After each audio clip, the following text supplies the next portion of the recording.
Hello friends, welcome back to my channel Soumita Goyal. তো তোমরা সবাই কেমন আছো? নিশ্চয়ই খুব ভালো আছো, আমিও খুব ভালো আছি।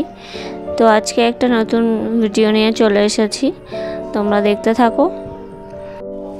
তো আজকে আমরা মম টিম বেলুড় মঠে চলে এসেছি, তোমরা অনেকেই দেখেই বুঝতে পেরেছো। তো আসলে আমরা একটা উদ্দেশ্য নিয়েই এখানে এসেছি। এই যে দোকানগুলো দেখতে পাচ্ছ, এই দোকানগুলো একটা উদ্দেশ্যে বসেছে, সেটা হলো বেলুড় মঠের যে বার্ষিক অনুষ্ঠানটা হয়, তো সেই অনুষ্ঠানটা আগামীকাল। তো সেই উপলক্ষেই আর কি দোকানগুলো বসেছে এবং একদিনের জন্য মেলাটাও হয়। তো আমরাও সেই দোকান একটা দেব। তো সেই দোকানটার সিরিয়াল নাম্বারটা আমরা খোঁজার চেষ্টা করছি। আমাদের রোটা এই পাশে পড়েছে, তো এই জায়গাগুলোতে দোকান বসবে। তো দেখো, আমাদের এখানে দেখালাম, আমাদের B023 হচ্ছে দোকানের নাম্বারটা, এই জায়গাটায় পড়েছে। কালকেই দোকানটা সাজাবো। তো তার আগে যে দোকানগুলো বসেছে আগে সেগুলো তোমাদেরকে একটু দেখিয়ে দিই। এখানে মূলত বিভিন্ন রকম হাতের কাজ এবং হাতের তৈরি জিনিসই বিক্রি হয়, যেমন হস্তশিল্প মেলাগুলোতে হয়, তো সেরকমই। আমাদের একজন চেনা পরিচিত ভাইয়ের তত্ত্বাবধানে আর কি আমরা এই মেলাটাতে আসার সুযোগ পেয়েছি এবং তাতে আমরা খুবই উপকৃত। এবং কোনো দিন দেখার সৌভাগ্য হতো কিনা জানি না এই সমস্ত পরিষেবা, এই সমস্ত পরিবেশ। অন্য অনেক সময় এলে তো এই মেলাটা দেখা যায় না, এই একদিনের জন্যই মেলাটা বসে, সেজন্য আমরা আসতে পেরে ভীষণই আনন্দিত এখানে। এবং আমাদের যে থাকার জায়গা দেওয়া হয়েছিল সেটাও আমরা ভীষণই হ্যাপি সেই জায়গাটা পেয়ে। আমরা আগের দিনই চলে এসেছি, যেহেতু আমাদের বাড়ি থেকে রামকৃষ্ণ মিশন বেলুড় মঠ অনেকটাই দূরে। তো যাই হোক, কপালে দুর্ভোগ থাকলে তো কেউ এড়াতে পারে না। তো আমাদেরও কপালে দুর্ভোগ ছিল, এদিন ট্রেন অনেকটাই বাতিল ছিল স্টেশনে, দমদম স্টেশনে কিছু কাজের জন্যে। তো যাই হোক, কোনো রকমে এসে পৌঁছেছি। ঠাকুরের ইচ্ছে না থাকলে আমরা পৌঁছতে পারতাম না অবশ্যই। তো যাই হোক, আমরা বিকেলের দিকে মঠের মধ্যে একটুখানি ঘুরতে এসেছি। তো এসে দেখি কত লোকের সমাগম। এটা আমার প্রথমবার বেলুড় মঠে আসা। এই দেখো, এই জায়গাটা আমি বহুবার ছবিতে দেখেছি, আজকে আমি স্বচক্ষে দেখছি। আমি ভীষণ আনন্দিত এই জায়গাটা দেখে এবং আমার ভাইটিকে ভীষণভাবে ধন্যবাদ জানাবো এই জায়গায় নিয়ে আসার জন্যে।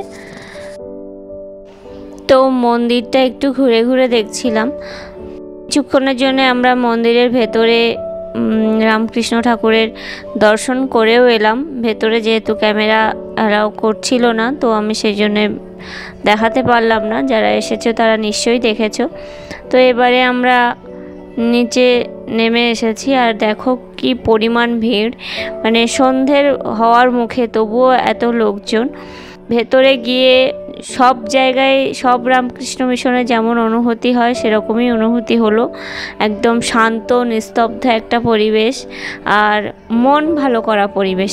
এত লোকজন ছিল, তো তার মধ্যেও যে একটা নীরবতা, একটা শান্তি, সেটা যে গেছে সেই জানে, যারা গেছো তারা অবশ্যই জানো। ভীষণ ভালো লেগেছে, মানে ভাষায় প্রকাশ করতে পারবো না। আবারও যাওয়ার ইচ্ছে আছে, মন্দিরের ভেতরে গিয়ে বসে থাকার ইচ্ছে আছে, সময় করেই যাব। এইসব করতে করতে সন্ধ্যা আরতির সময় হয়ে গেছে, তো সেই জন্যে আমরা একটুখানি বসলাম।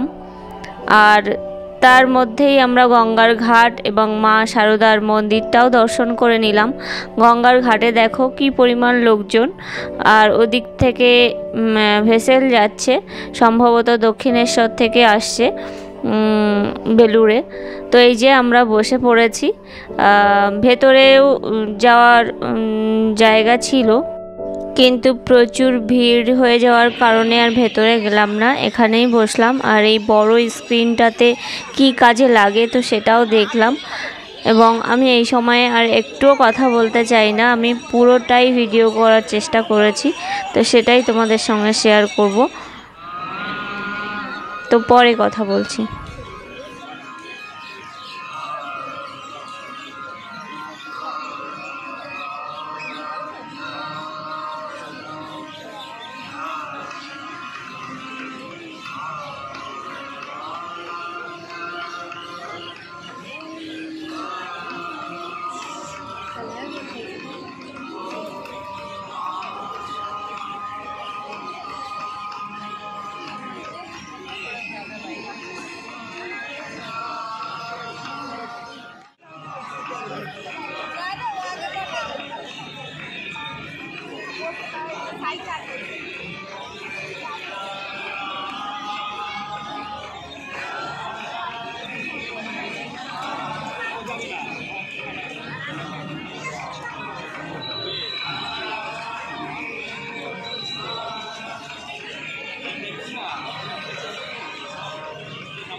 কেমন লাগলো জানিও।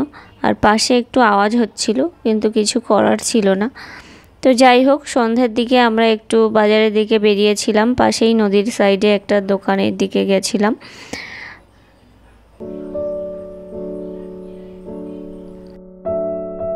Good morning. কালকে আর ভিডিও করা হয়নি, আর আজকে সকালে উঠে একটুখানি ক্লিপটা নিলাম।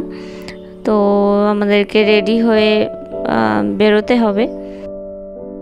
আজকেই আমাদের মেলার দিনটা, আর আমাদের দোকানগুলো সাজাতে হবে, দোকানটা সাজাতে হবে। তো এখানে দেখো অনেকেই আসছে, অনেক পসরা সাজিয়ে অনেকে বসেও পড়েছে অলরেডি। ভোর থেকেই তারা সব তোড়জোড় আরম্ভ করতে শুরু করেছে। তো আজকে আমি বাড়িতে ফিরবো, কারণ আমি থাকতে পারবো না। আমার স্কুল ছুটি আমি অলরেডি একদিন নিয়ে নিয়েছি, আর ছুটি নেওয়া যাবে না। তো সেই জন্যে ওদেরকে রেখেই আমাকে চলে যেতে হবে। তো তার আগে ওদের দোকানগুলো একটু কোথায় বসেছে, কিভাবে সাজিয়েছে সেটা একটু দেখে যাই। এই যে বলতে বলতে দোকানের কাছে চলে এসেছি। এখানে ওরা দোকানটা সাজিয়ে ফেলেছে। এই যে আমাদের হাতে তৈরি জুট ব্যাগ, আর এখানে কিছু টেবিলে গয়না রাখা আছে। তো এভাবেই ছোট জায়গার মধ্যে যতটা সম্ভব দোকানটা সাজিয়ে নিয়েছি। তো সবাই টুকটাক তাদের পসরা সাজিয়ে বসেছে। দেখা যাক কতটা কি ইনকাম হতে পারে। তো যাই হোক, আসাটাই বড় কথা, আসতে পেরেছি এটাই অনেক আমাদের ক্ষেত্রে। চলো তোমাদেরকে একটু বাইরের আশেপাশের দোকানগুলো দেখাই, এবং আমিও একটু দেখে নিই, যেহেতু আমাকে এক্ষুনি বেরোতে হবে। এই যে এখানেও অনেক দোকান বসেছে ফুটপাতে, মানে অনেকটাই ওই সরস মেলার মতোই। আর এদিকে দেখো লোকজনের ঢল নেমেছে আজকে, গত দিনের থেকে অনেকটাই বেশি। তো স্বাভাবিক ব্যাপার, আজকে একটা বড় অনুষ্ঠান, তো সেক্ষেত্রে মানুষজন তো আসবেই। তো এখানে দেখো মাটির কিছু কিছু জিনিস রাখা আছে, আর এপাশে চটের তৈরি জিনিসগুলো আছে। এই দেখো চটের তৈরি কি সুন্দর ব্যাগগুলো ঝুলানো আছে। তো চলো দেখতে থাকি।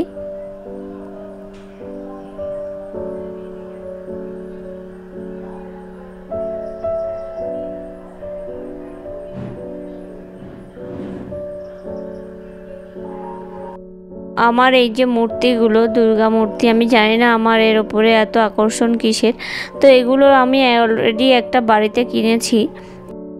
আমি ওখানে গিয়েও দেখছিলাম, দাম করছিলাম কত কি পড়বে। জানি না কেন ওর ওপরে এত আগ্রহ আমার। তো যাই হোক, এই দেখো এখানে বাইরে একটা স্ক্রিন দেওয়া আছে, সেখানে আজকের অনুষ্ঠান শুরু হয়েছে, তার টেলিকাস্ট চলছে। আর এই যে মেন গেট, আত্মন মোক্ষর্ত জগদ্ধিতায় চ। তো আমরা ভেতরে চলে এসেছি, এবং এই গাছটার নামটা কালকে খুঁজে পাইনি, তো আজকে খুঁজে পেয়েছি। এই গাছটার নাম উইপিং উইলো। তো গাছটা দেখতে খুব সুন্দর, আর গাছটার চারপাশে ফুল গাছগুলো আরও সুন্দর লাগছে। শীতকালে আমি ছবিতে দেখেছি এখানকার আলাদাই শোভা পায়, আসার ইচ্ছা আছে শীতকালে একবার। তো যাই হোক, দেখো এই সমস্ত গাছের নিচে নিচে সব দোকানের পসরা সাজিয়েছে। আর এখানে আমি আবারও দুর্গা মূর্তি তুলে নিয়েছি এবং দরদাম করছিলাম, ভাবছিলাম একটা নেব, তারপর ভাবলাম না, বাড়িতে একটা অলরেডি আছে আর নিয়ে কাজ নেই। তো এই যে মন্দিরের সামনেও কিন্তু এখানে প্রচুর দোকান বসেছে ছোট ছোট। তো বেলুড় মঠের আরও অনেক দর্শনীয় স্থান আছে। আমি এই স্বল্প সময়ের মধ্যে সবটা যা দেখতে পারিনি, দেখে উঠতে পারিনি। এখানে স্বামী বিবেকানন্দের মন্দিরটাও আমি দেখতে পারিনি, আরও অন্যান্য অনেক দিক আছে। তো সামনে প্রথমে ঢুকেই বাঁ হাতে অনেকগুলো মন্দির আছে, সেখানেও আমি যেতে পারিনি। জানি না পরের জন্যে হয়তো তোলা থাকলো সেই জায়গাগুলো।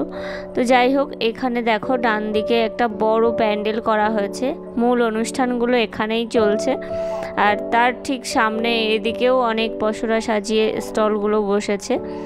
আর এপাশে প্রাথমিক চিকিৎসা এবং পুলিশ ক্যাম্পের যে শিবির সেগুলো করা হয়েছে। আর এদিকে দেখো, যাওয়ার আগে আমি আমার পরিচিত ভাইটির সাথে স্বামী বিবেকানন্দের তৈরি আম গাছের তলায় এসে দাঁড়িয়েছি। এই গাছটি অনেক দিনের পুরনো এবং এইভাবে সংরক্ষণ করা হয়েছে। আর এখানেই সৎ উপদেশগুলো দিতেন স্বামী বিবেকানন্দ। তো সাথে রইল কিছু ছবি, কিছু মুহূর্ত। আর কি কি কিনেছি সেটাও তোমাদেরকে দেখিয়ে দিই। এই পোর্ট্রেটটা কিনেছি কৃষ্ণের, তো এটা 120 টাকা নিয়েছিল। আর দুটো প্লাস্টিক প্লেট কিনেছিলাম। তো যাই হোক, আজকের ভিডিওটা কেমন লাগলো জানিও। দেখা হচ্ছে পরে কোনো ভিডিওতে, ততদিন খুব ভালো থেকো, টাটা।